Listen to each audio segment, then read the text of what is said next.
Football ചരിത്രത്തിലെ എക്കാലത്തെയും മികച്ച താരങ്ങളിൽ ഒരാളാണ് ക്രിസ്ത്യാനോ റൊണാൾഡോ. 40-ാം വയസ്സിലേക്ക് അടുക്കുമ്പോഴും റൊണാൾഡോ ചെറുപ്പക്കാരെ വെല്ലുന്ന ഫിറ്റ്നസ്സുമായാണ് കളിക്കുന്നത്. ഗോളടി മികവിൽ അല്പം പോലും ഇടിവ് പറ്റാത്ത റൊണാൾഡോ 1000 കരിയർ ഗോൾ എന്ന ലക്ഷ്യത്തോടെയാണ് മുന്നേറുന്നത്.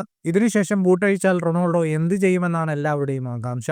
ഇതിനുള്ള ഉത്തരം നൽകിയിരിക്കുകയാണ് ഇതിഹാസ താരം. വിരമിച്ചതിനു ശേഷം പരിശീലകനാകാനല്ല, പകരം ക്ലബിന്റെ ഉടമയാകാനാണ് താല്പര്യമെന്ന് റൊണാൾഡോ പറയുന്നു. ഞാനൊരു പരിശീലകനല്ല, ഒരിക്കലും പരിശീലകനാകാൻ താല്പര്യവുമില്ല. ഒരുപക്ഷെ ഒരു ക്ലബിന്റെ ഉടമയായേക്കും. ഇപ്പോൾ ഞാൻ ചെറുപ്പമാണ്, ഒരുപാട് പദ്ധതികളും സ്വപ്നങ്ങളും ബാക്കിയുണ്ട്. എങ്കിലും എൻ്റെ വാക്കുകൾ എഴുതി വെച്ചോളൂ, ഒരിക്കൽ ഞാൻ വലിയൊരു ക്ലബിന്റെ ഉടമയാകുമെന്നും ക്രിസ്ത്യാനോ റൊണാൾഡോ വ്യക്തമാക്കി. ലോക ഫുട്ബോളിലെ എക്കാലത്തെയും ഉയർന്ന ഗോൾ വേട്ടക്കാരനാണ് ക്രിസ്ത്യാനോ റൊണാൾഡോ. പോർച്ചുഗൽ ദേശീയ ടീമിനായും Manchester United, Real Madrid, Juventus തുടങ്ങിയ ക്ലബ്ബുകൾക്കായും സൂപ്പർ താരം കളിച്ചിട്ടുണ്ട്.